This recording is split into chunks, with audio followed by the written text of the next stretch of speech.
নমস্কার। আমি সাধু বাবা আপনাদের সামনে। আপনারা ভালো আছেন তো? আশা করি ভালো আছেন। ভালো থাকুন। আহ, আজকে এই আপনাদের জন্য কিছু আদেশের কথা একটু বলি। আধ্যাত্মিকতার পথে চলতে হলে প্রথমেই যেটা দরকার সেটা হচ্ছে শুদ্ধাচার। এই শুদ্ধাচারটার প্রয়োজনীয়তা আছে। কিরকম না, আমাদের প্রথম যেটা অসুবিধা হয় সেটা হচ্ছে দেহ, মন, ইন্দ্রিয় সকল এবং রিপুর জ্বালাতন। হ্যাঁ, অনেক কিছু রয়েছে। দেহ মনকে যদি একটু দেখবেন, এই ধুলোবালি লাগলে চান টান করলে একটু বেশ স্বচ্ছতা, পরিষ্কার পরিচ্ছন্ন হওয়া যায়, চান টান করা ভালো লাগে। তেমনি এই জব ধ্যান করার আগে যদি চান টান করা যায় তাহলে পরে একটু ঝরঝরে লাগবে, নিজের মনের একটা স্বচ্ছতা আসবে, পরিষ্কার পরিচ্ছন্ন থাকবেন। আর তার সঙ্গে পোশাকটাও যদি একটু পরিষ্কার পরিচ্ছন্ন হয় তাহলে দেহের এবং মনের একটা শুদ্ধিকরণ তৈরি। দেহ এবং মনের শুদ্ধিকরণের জন্য স্নান করা অবশ্যই কর্তব্যকর্ম, এবং ধ্যান জপ এগুলো করতে গেলে একটু মনটাকে শান্ত রাখতে হবে, ধীর হতে হবে। তারপর এই শুদ্ধাচারে নিজের দেহ মনকে পবিত্রতার ভাবে আপনাকে ঈশ্বর স্মরণ বা গুরু স্মরণ করতে হবে। দেখবেন আপনি যখন শান্ত, শুদ্ধ, তখন আপনার গুরু স্মরণ করতেও ভালো লাগবে, দেবদেবী স্মরণ করতেও ভালো লাগবে, বা পুজো পাঠ যাই করুন না কেন, এই আধ্যাত্মিকতার পথে যে যে কাজগুলো রয়েছে সেগুলো করার আগে কিন্তু শুদ্ধাচার প্রয়োজন।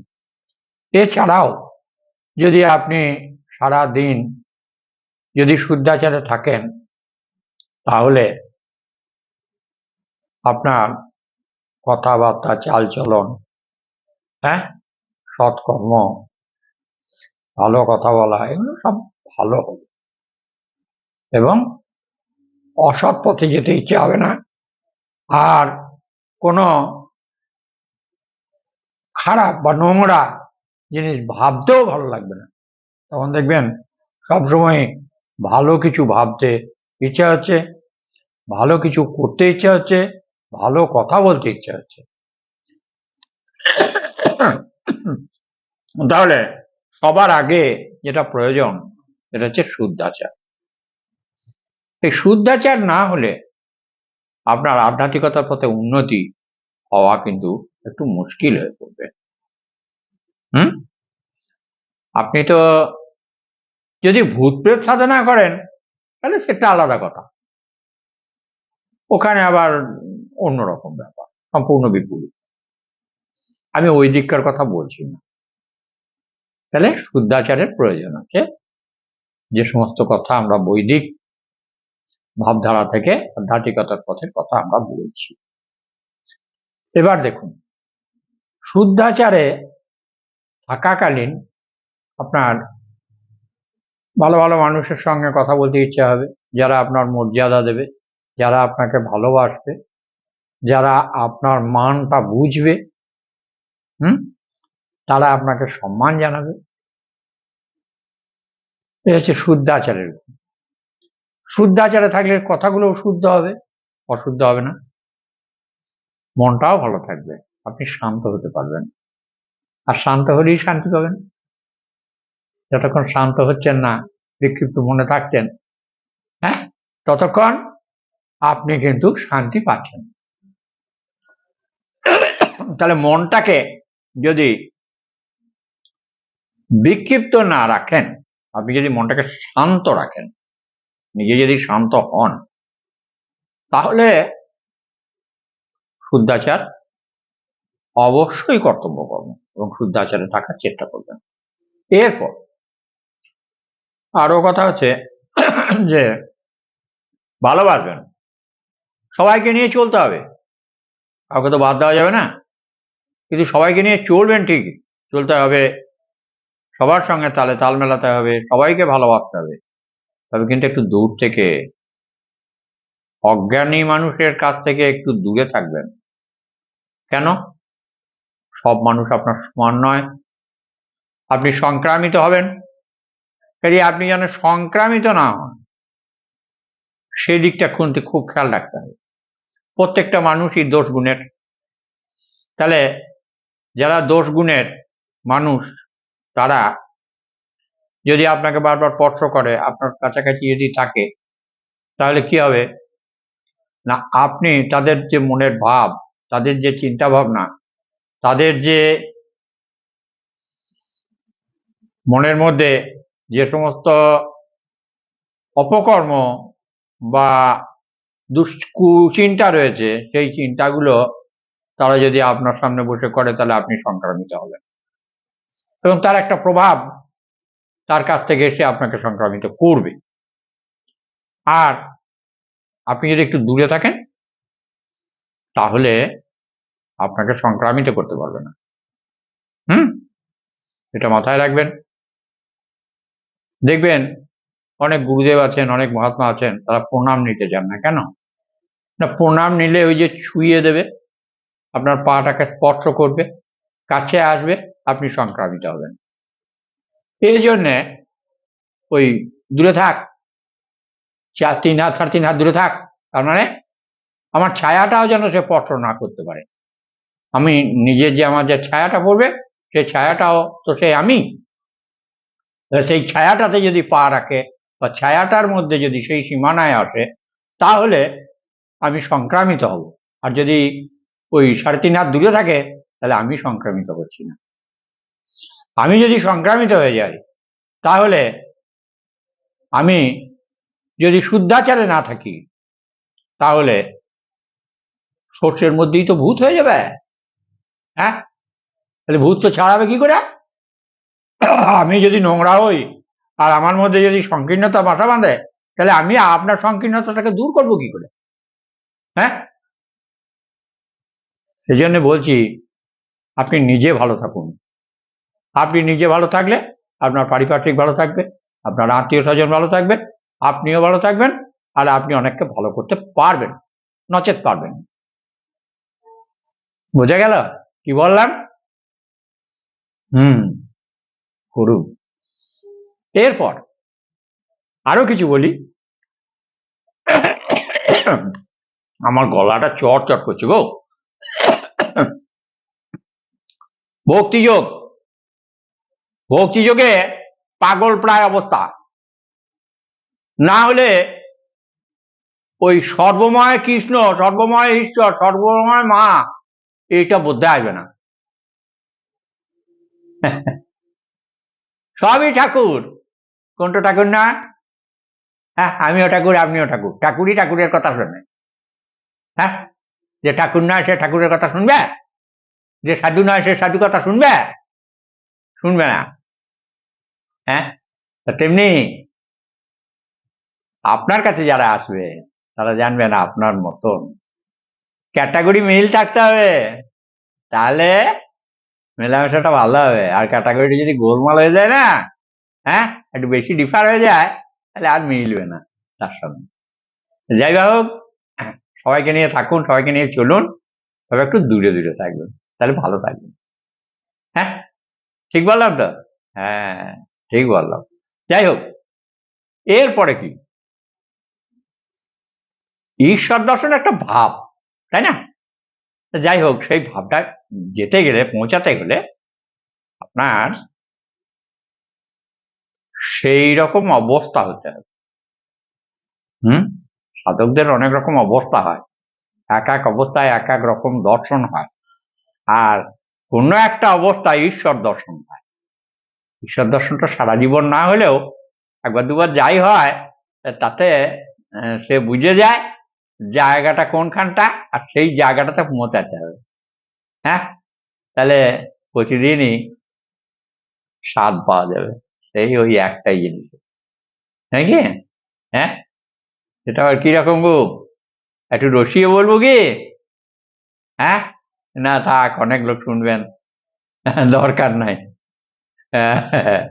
ওটা আর এক রকম রস, বোঝানোর উদাহরণ ছিল। হ্যাঁ, কিন্তু ইউটিউব তো কত রকম মানুষ, কত রকম আছে। যাই হোক, ভালো কথা। এরপর এই যে ভাব সাধনা, এটার কিন্তু প্রয়োজন আছে। তো ভাব সাধনা তো একদিনে হবে না, ভাবটা ওই পথে চলতে চলতে ভাব সাধনা হবে। যখনই আপনি ওই মন্ত্র জপ করবেন, গায়ত্রী মন্ত্র করবেন, ঈশ্বরের কথা ভাববেন, গুরুর কথা চিন্তা করবেন, গুরুর আদেশ উপদেশ মেনে চলবেন, তখন দেখবেন আপনি আধা সাধু হয়ে গিয়েছেন। এসব স্বাদগুলো গ্রহণ করতে হবে।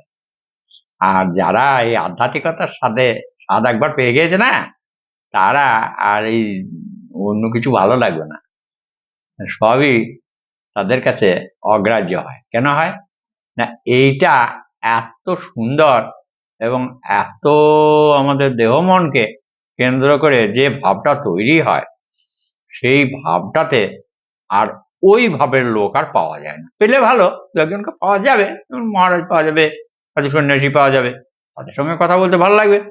আর এই ওই অতি সাধারণ লোকের সঙ্গে কথা বলতে তখন আর ইচ্ছাটা হয় না। কেন হয় না? তখন ওগুলো ছোট হয়ে যায়। হ্যাঁ, কিরকম জানেন, 5 টাকার জন্য আমি খুব চটপট করছি, তারপরে আবার পকেট থেকে পড়ে গেল, হারিয়ে গেল, খুব চিন্তা। ওই 5 টাকা খুঁজতে খুঁজতে দেখা গেল 100 টাকার একটা নোট কুড়িয়ে গেল। তখন ওই 5 টাকার নোটটা ধর, তার ছিল যাগো যা, আর খোঁজা হবে না। ওই 100 টাকার নোটটা পকেটে ভরে কি আনন্দ, তাই না? তাই এই আধ্যাত্মিকতার পথ হচ্ছে এই 100 টাকার নোটের মতো, 5 টাকা হারিয়ে যায় যাগো, হ্যাঁ, 100 টাকা তো পেয়ে গেলাম। তাহলে এমনি করে ওই কি হয় না, কাছের মানুষ পর হয়ে যায় আর পরগুলো আপন হয়।